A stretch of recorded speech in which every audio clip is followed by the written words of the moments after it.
Mirë se vini në programin Familja 7, ne sot do të trajtojmë një temë me shumë rëndësi për të rinjtë e krishterë, përfshirja e tyre në politikë edhe vlera që duhet të përcjellin. Ndërsa zgjedhjet parlamentare të 11 majit në Shqipëri po afrojnë, kush ka rëndësi? Partia apo opozicioni, apo vlera dhe mënyra si e përdorim platformën që na është dhënë për të bërë ndryshimin? Besimi i krishterë na mëson përkushtim, drejtësi dhe shërbim ndaj të tjerëve. Si mund të ruajmë këto vlera në një fushë sfiduese si politika? Si mund të jenë të rinjtë e krishterë një dritë në shoqëri, pavarësisht bindjeve politike? Sot kemi të ftuar Jonathan Pano në studio, kandidat i Partisë Demokratike Qarku Tiranë, dhe Matea Rexhepi, kandidate e Partisë Socialiste Qarku Berat. Mirë se na erdhët në studio. Faleminderit për ftesën, është kënaqësi. Faleminderit. Kënaqësi tu kemi këtë mbrëmje këtu në programin Familja 7, ndërkohë ne jemi në një lidhje online dhe me Lindita Begolli, kandidate e nismës Shqipëria bëhet në Qarkun Korç. Përshëndetje Lindita. Përshëndetje. Mirë se ju gjej. Kënaqësi për këtë lidhje direkte, pa mundësi për të pasur në studio sepse je në frontin e punës së takimeve. Rikthehemi në studio me të ftuarit, së pari suksese për garën tuaj. Shumë faleminderit. Shumë bekime për ju. Është një eksperiencë e re. Si ishin ato emocionet e para kur ju u përfshitu bët pjesë e listës si kandidat për deputet për zgjedhjet parlamentare të 11 majit? Ta nisim me Matea? Për mua ishte vërtet shumë emocionuese kur e kam marrë vesh që do të isha në listën e kandidatëve për deputet. Rrugtimi im në fakt në politikë është aq i shkurtër, por dhe aq intensiv në të njëjtën kohë. Unë kam gati 10 muaj që jam përfshirë, më përpara nuk isha i përfshirë asnjë parti politike, dhe rrugtimi im nisi që me përfshirjen time në akademinë politike, pastaj aplikova te platforma deputeti që duam, dhe unë u përzgjodha nga kjo platformë. Dhe normalisht ishte vërtet shumë emocionuese që unë jam, le të themi, më e re në listën e kandidatëve të Partisë Socialiste në Berat. Jam vetëm 25 vjeç. Po, e prisje ti të zgjidheshe? Nga ana njerëzore nuk kisha pritshmëri, duke qenë se unë isha, le të themi, jashtë partie, nuk është se kisha kontribut të drejt për drejt në parti, pavarësisht se kisha kontribut në komunitet, por nga ana e besimit tim, patjetër që unë prisja që ky ishte plani i Zotit. Po, për ty Gjon? Në fakt, këto nuk janë zgjedhjet e mia të para. Në 2023 unë jam zgjedhur si antar i Këshillit Bashkiak të Tiranës. Kështu që kam një eksperiencë sa i përket fushatës, zgjedhjeve. Por duket pak ndryshe këtë herë, më impenjative. Është më impenjative sepse tashmë jam edhe pjesë e listës së hapur.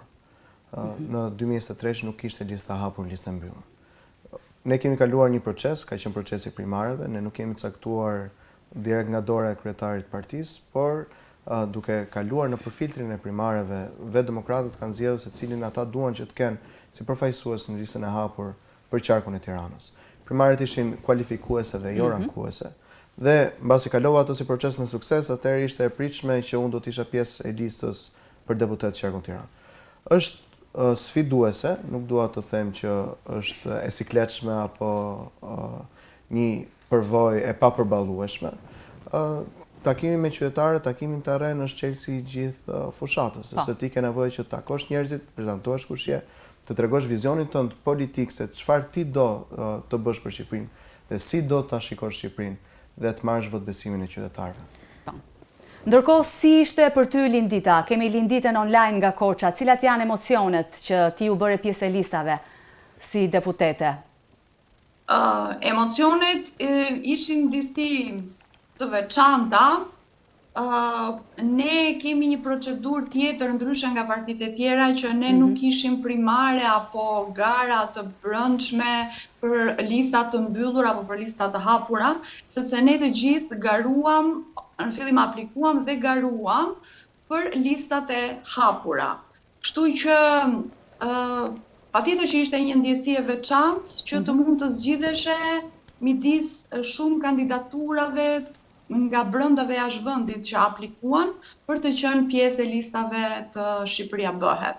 Ka qenë emocion i veçantë, po dhe kënaqësi që të mund të përzgjidhesha si një kandidaturë dinjitoze sipas kritereve të vendosura nga partia jonë. Po, ndërkohë rikthehem studio, Gjon, pse kjo zgjedhje për t'u angazhuar në politikë? Megjithëse ka nisur shumë herët, por është përgjegjësia akoma më e madhe, hapi që je duke ndërmarrë. Është e vërtetë. Në fakt është e shprehje që ose do merresh ti me politikën ose politika do të merret me ty. Kemi parë një agent të Partisë Socialiste dhe Qeverisë për gjatë këtyre 12 viteve të fundit që ka patur në synim shkatrimin e familjes shqiptare ashtu si ne e njohim, familjes tradicionale. Duke parë këtë situatë, duke parë gjithashtu çështje gjyqësore që janë hapur ndaj Timeti, 3 çështje gjyqësore gjatë 4 viteve të fundit për mbrojtjen e mamit dhe babit kundër prindit 1 dhe prindit 2, atëherë ishte domosdoshme një angazhim tjetër politik i cili do të çojë përfaqësinë e zërit të njerëzve të cilët janë pro familjes, të cilët janë pro jetës brenda në parlament.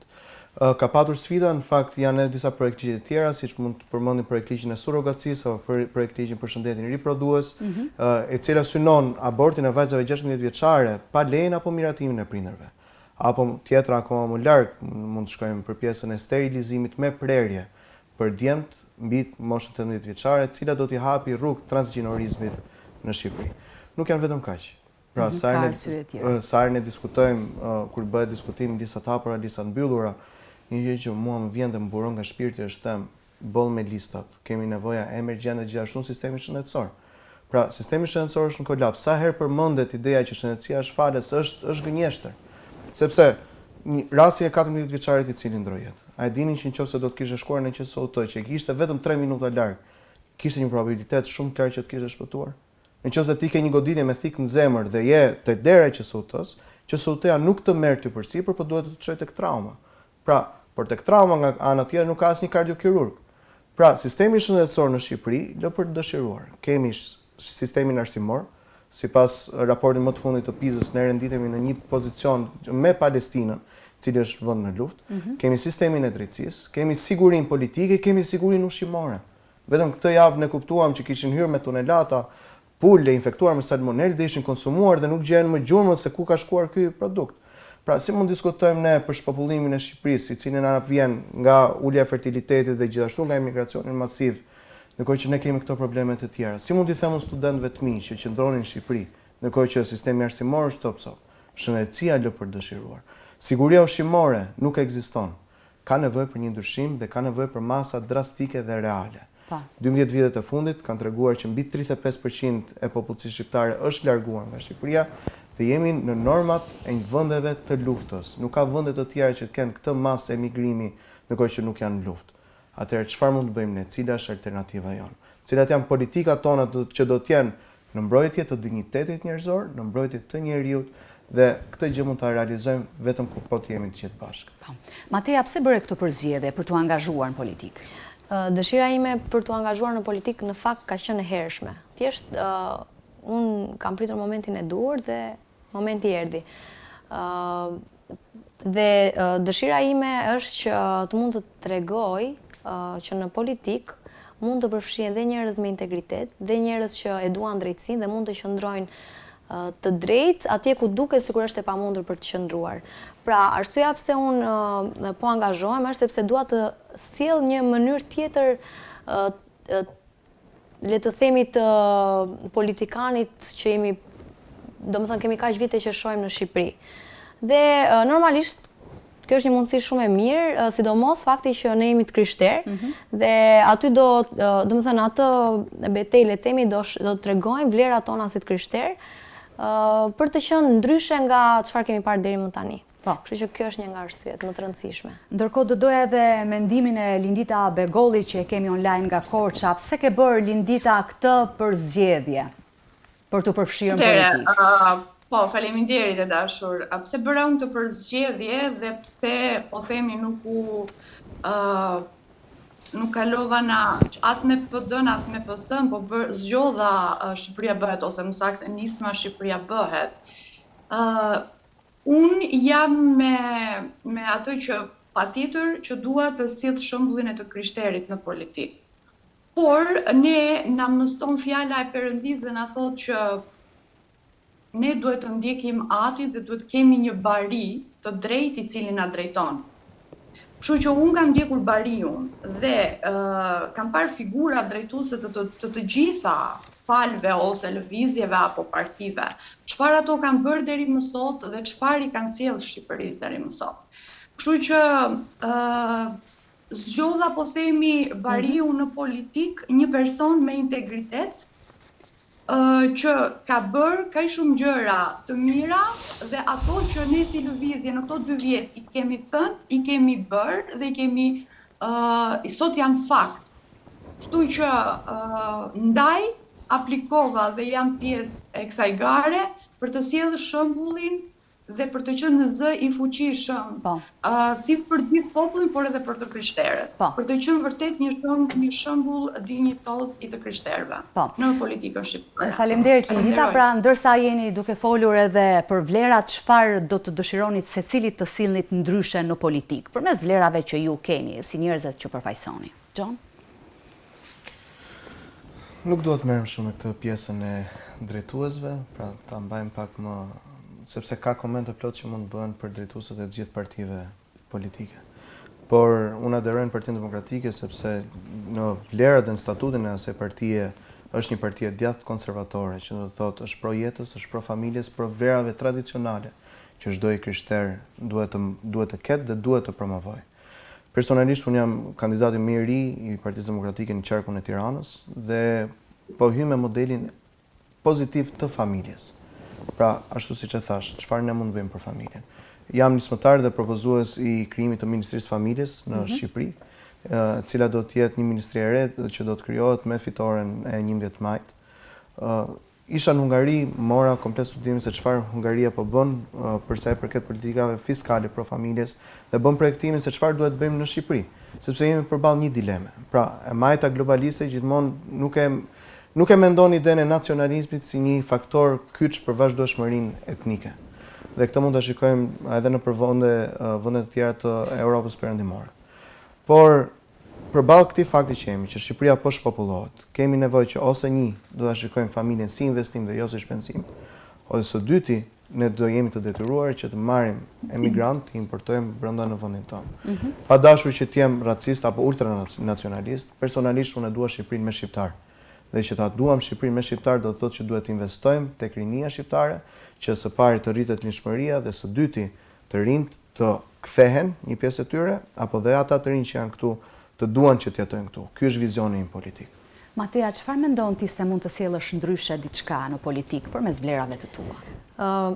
Unë e ceka edhe pak më përpara dhe mund ta them përsëri pjesën që unë dua të jem pikërisht si disa figura ose le të themi disa personazhe biblik që ne tashmë të gjithë i njohim, siç janë Nehemia, Danieli, që pavarësisht se ishin midis shumë njerëzve rrethëqark apo mbretit pagan, i cili nuk e donte Zotin, madje e urrenin Zotin, dhe përsëri ata që ndruan të drejtë duke dhënë shembullin që është Perëndia ai që mund të veprojë, është Perëndia ai që mund të ndryshojë gjëra dhe nuk jemi ne.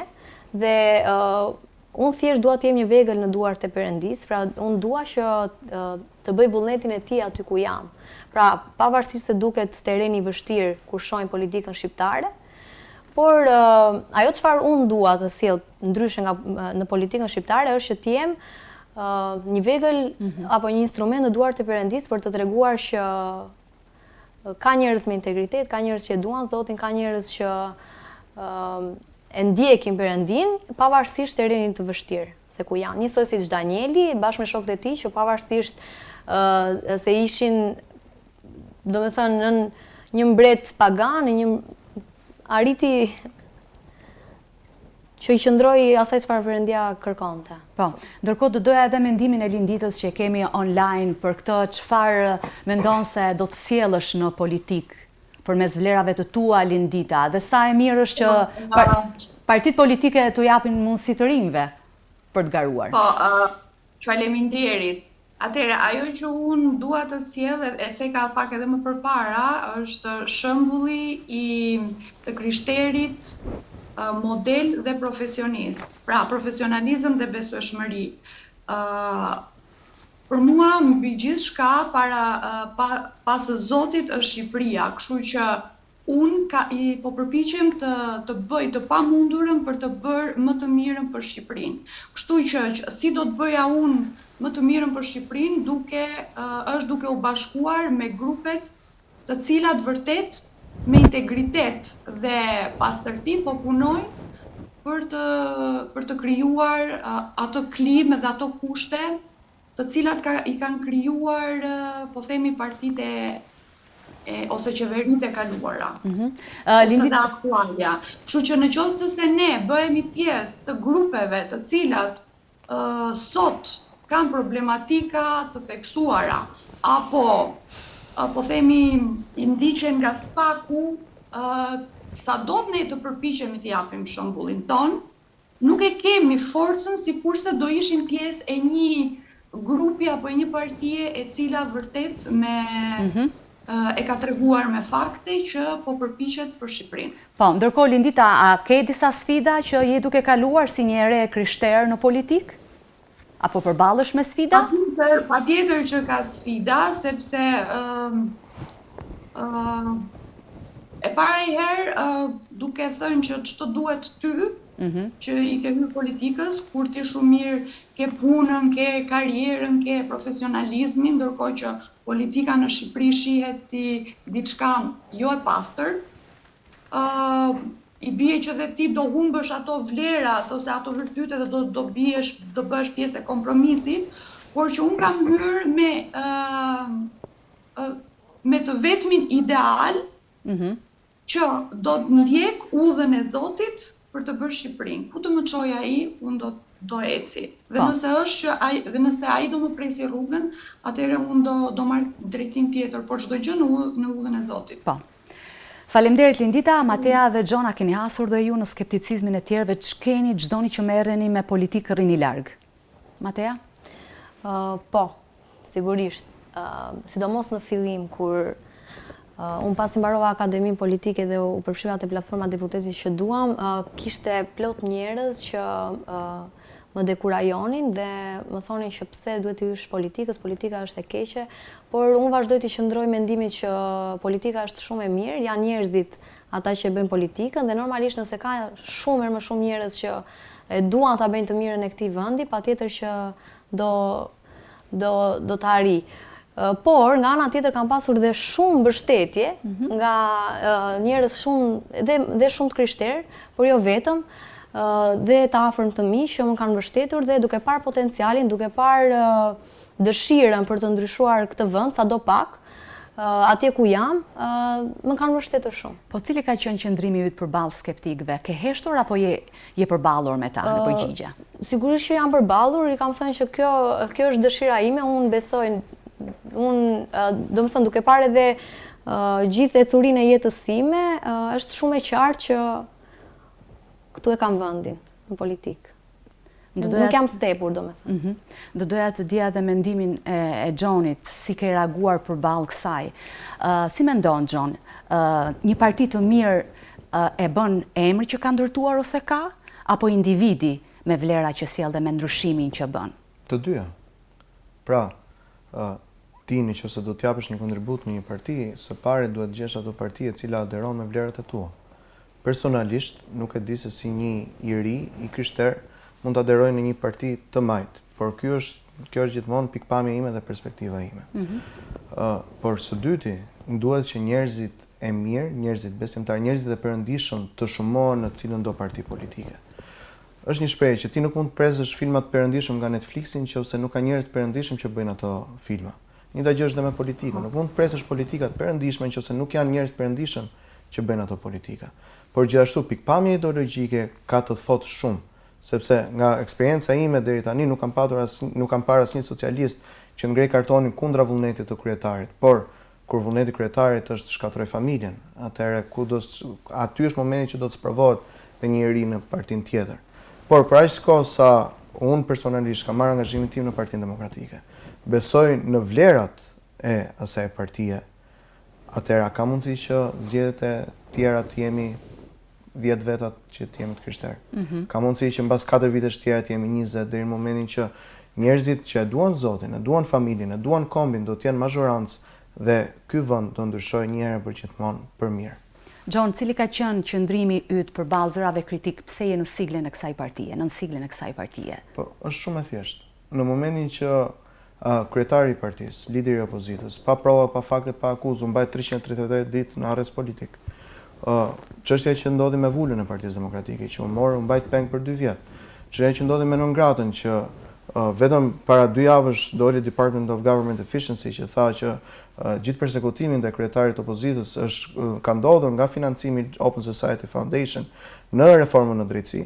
Atëherë kjo të bën të kuptosh që kur kjo gjë bëhet me kryetarin e opozitës, nga ana tjetër kur me një pastor tentohet që të censurohet dhe t'i thonë ti nuk mund të flasësh për familjen tradicionale, por duhet ta mbyllësh gojën. Atëherë çfarë jemi në të tjerët? Pra, këto janë dy nga faktorët kryesorë që mua më kanë bërë që të marr angazhimin politik pikërisht në këtë parti, sepse besoj që në momentin që duket sikur gjithë ferri ngrihet kundër, atëherë ti bën mirë që të qëndrosh. Dhe ka dhe diçka tjetër për gjithë kritikët. Problemi është kur nuk të kritikojnë, se atëherë tregon që s'e duke bërë asgjë. Por në momentin që ngrihen kritika, ngrihen akuzat pa fakte, thjesht aludime, kur ngrihen zërat e skeptikëve që tentojnë që të mbyllin gojën apo të intimidojnë apo të bësh që të rhiqesh nga kjo thirrje që ti beson që Zoti ka vënë. Atëherë tregon që janë rrugën e dur. Po. Dhe personalisht unë jam mësuar me kritikat, familja ime ka qenë familje publikisht e njohur prej 17 vitesh, kështu që kam qenë gjithmonë i mësuar me pjesën e komenteve. Po tani duhet të qëndrosh dhe duhet t'i mbyllësh syt përballë komenteve negative, duhet të dëgjosh kritikat nga njerëzit të cilët janë dashamirës dhe t'i japësh drejtim përpara. Po. Matea, si mendon ne si të krishterë, pra pse nuk duhet të distancohemi flas nga politika apo të jemi të përfshirë, ose si do t'i inkurajoje ti të rinjtë e krishterë, sepse ju keni guxuar, po ka të tjerë që nuk guxojnë edhe siç e thash janë skeptik. Si do t'i inkurajoje ti ata? Unë mendoj që të rinjtë e krishterë, por jo vetëm, të gjithë të krishterët dhe çdo person me integritet duhet të përfshihet jo vetëm në politik, po në cilindo sektor apo në cilindo fush për të treguar dhe për të sjellë ndryshim aty ku është. Ne të gjithë së bashku mund ta sjellim ndryshimin në pozicionet e punës ku jemi, duke qëndruar me drejtësi, duke bërë atë çfarë është e drejtë përpara Perëndis dhe sigurisht ndryshimi do të vijë dhe në politikë dhe unë e thash dhe pak më përpara që politika është shumë e mirë, janë njerëzit ata që e bëjnë politikën dhe sa më shumë të krishterë të ketë, sa më shumë njerëz me integritet të ketë, sa më shumë njerëz që e duan drejtësinë dhe kërkojnë të bëhet ajo që është e drejtë, normalisht ndryshimi do të vijë. Pra, pavarësisht partive politike, pavarësisht se ku ne jemi të aderuar momentalisht, ajo çfarë ka rëndësi në këto momente është që ne të tregojmë vlerat si një krishter dhe vlerat që ne përfaqësojmë. Po, ndërkohë, kalojmë online me Lindita Begolli, kandidate e nismës pra Shqipëria bëhet për qarkun kosh. Lindita, doja edhe mendimin tënd, inkurajimin tënd personal për ata që nuk kanë guxuar siç keni guxuar ju, siç ke guxuar ti. Patjetër, inkurajoj çdo të ri që të përfshihet në politikë, sepse në fund të fundit, nëse nuk përfshihemi ne në politikë, kush do ta bëjë vendin, kush do marrë vendime për vendin. Por vetëm inkurajimi më vjen edhe me një këshill që të mund të zgjedhin me kujdes, sepse në çdo anë që do aderojnë ose që do përfshihen, normalisht do jenë në mbrojtje të politikave ose ideologjisë përkatëse.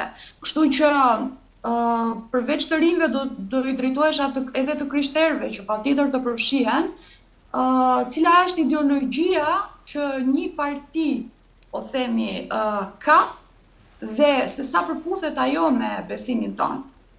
Kështu që ne mund të jemi të mirë ose mund të jemi shembull aty ku mendojmë se po aderojmë, po sa përputhen vlerat, besimi jonë me ideologjinë e partisë. Po. Ndërkohë kthehemi në studio. Faleminderit për mendimin dhe opinionin tënd, Lindita. Ndërkohë, John, çfarë mendimi ke? Unë të bëja një pyetje, si është qasja juaj ndaj kundërshtarëve politik? Në këtë kontekst, ju jeni kundërshtar politik, por vëllezër dhe motra në Krishtin. Ka drejt zonja që ka të bëjë shumë ideologjia. Dhe besoj që ideologjia konservatore është ideologjia që përket me vlerat kristiane. Pra që ti të duash Zotin, të duash familjen, dhe nëse ne kemi një marrëdhënie personale me Zotin dhe kjo do të na bëjë automatikisht që të jemi të përkushtuar familje. Dhe familjet forta do të sjellin një kom të fortë. Nuk kam asnjë problem me kandidatët socialistë. Nuk kam asnjë problem me kundërshtarët e mi politik. Madje i dua akoma më shumë vëllezërit e motrat e mi në Krishtin që garojnë në politikë. Po unë kam problemin ideologjik. Pra, një krishter nuk mund të jetë woke, një krishter nuk mund të jetë kundra familjes, ashtu siç Zoti ka krijuar. Një krishter nuk mund të votojë për projekt ligje të cilat do të cënojnë integritetin njerëzor. Një krishter nuk mund ta lë shëndetësinë që të përfundojë në këtë lloj gjendje që e kemi sot. Një krishter duhet të synojë për të krijuar politika të cilat do të rrisin nivelin dhe cilësinë arsimore në Shqipëri. Dhe një krishter duhet të luftojë për familjen, ashtu si Zoti ka krijuar, dhe për të mbrojtur jetën e bebeve edhe atyre të palindur. Po. Ndërkohë, Matea? Po, unë e thash dhe në fillim dhe po e them përsëri, sepse nuk mendoj që Danieli kishte të njëjtin ideologji me mbretin, apo Nehemia, apo gjithë krishterët e tjerë që kanë qenë për krah mbretërve pagan që e kanë urryer Zotin dhe më pas kanë nxjerrë urdhra ku Perëndia është lavdëruar nga populli me lejen e vetë mbretërve. Kështu që duke u nisur nga këto raste të pafundme që Bibla ka, normalisht ne si të krishterë duhet ta bëjmë dhe duhet ta bëjmë ndryshimin atje ku nuk duket sikur ka ndryshim. Dhe duke ndjekur shembullin e tyre, patjetër që unë jam këtu ku jam, si një krishter, duke mbrojtur vlerat e familjes, duke qenë zëri i qytetarëve të mi për të mbrojtur interesat e tyre, se normalisht ne në fund të fundit do dalim përfaqësues të qarkut ton për të mbrojtur interesat e qytetarëve dhe duke qëndruar me vlerat që një krishter ka. Po, John? Ja, thjesht edhe Danielit dhe siç kemi dhe rastet e tjera, siç kemi dhe Jozefin, siç kemi dhe rastet e tjera në Bibël, ato nuk kanë aderuar dhe ti kanë thënë mbretit, po ti ke drejti, je më i miri dhe unë do të jap mbështetjen time ty që ti vazhdosh të jesh mbret. Por ata kanë qëndruar, kanë qenë opozitar dhe me thirrjen që Zoti i dha, ata e bën ndryshimin kundër vullnetit të mbretit dhe jo duke qenë gjithmonë personat që do jepnin akoma më shumë fuqi mbretit. Kaq. Është shumë e vërtet dhe unë shpresoj që dhe ti në rastin konkret të mund të jesh si Danieli, njësoj si unë apo si Lindita dhe çdo i krishter tjetër, të jemi si Danieli për të bërë planin dhe vullnetin e Perëndisë aty ku jemi. Kjo është më e rëndësishme se sa lideri, kjo është më e rëndësishme se sa partia, kjo është më e rëndësishme se sa shumë gjëra të tjera që ndoshta ne nuk jemi dakord. Matea, cila është lutja jote për kombin shqiptar? Lutja ime për kombin shqiptar është që çdo shqiptar, kudo që ndodhet, jo vetëm në Shqipëri, të mund të njohë Perëndin, të mund të njohë Zotin. John? Që shqiptarët ta duan këtë vend. Ta duan Zotin, ta duan familjen, ta duan atë. Kjo është lutja ime për këtë vend. Lavdi Zotit, ndërkohë do të kalojmë tek Lindita online e do donim edhe një prononcim nga ti, Lindita. Cila është lutja jote për kombin shqiptar? Atëherë, lutja ime për kombin shqiptar është që shqiptarët të njohin Krishtin, të njohin Zotin dhe të duan Shqipërinë. Pastaj, se si ta duan Shqipërinë është që ta analizojnë çdo alternativë që do t'i paraqitet, për t'i dhënë drejtimin e duhur. Unë në fakt kam edhe disa komente lidhur edhe me diskutimin që u bë pak më përpara, është çështja që ne sado të drejtë të jemi në besimin ton, në qoftë se ne bëhemi pjesë apo palë të një grupi, ndoshta nuk mund të jetë pak fjalë, por të një grupi të kalbur, ne nuk mund të jemi dritë aty. Pra, fuqia jonë është që ne të mund të zgjedhim grupin e duhur për të bërë Shqipërinë. Po, Lindita, faleminderit. Nuk mund të jemi palë një partie që është kundër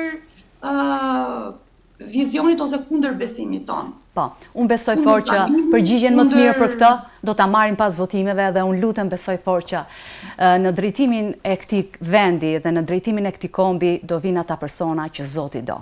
Dhe uroj me gjithë zemër që të vinë personat e dur, persona me integritet. Unë ju falenderoj, John, faleminderit shumë që ishit këtu edhe për sinqeritetin që treguat. Faleminderit për ftesën.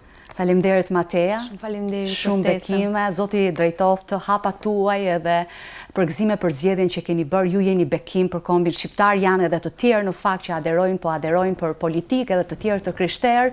Edhe ne lutemi për ju, fitoft më i miri. Faleminderit, shumë faleminderit. Faleminderit Lindita Begolli në këtë lidhje online nga Korça, suksese. Faleminderit juve. Lutje për të gjithë ju. Edhe motrave dhe vëllezërve në studio. Faleminderit Lindita. Faleminderit edhe një herë që ishit me ne. Përfshirja e të rinjve të krishterë në politik nuk është thjesht një zgjedhje, një thirrje për qenë dritë dhe shembull shoqëri. Falenderoj edhe një herë ftuarit tanë për mendimet, për reflektimet e tyre të vlefshme. Uroj që kjo bisedë të ketë frymëzuar shumë të rinj që ndihen të thirrur për të kontribuar në shoqëri me ndershmëri, me integritet edhe me përkushtim ndaj vlerave. Ne rikthehemi pas pak në studio.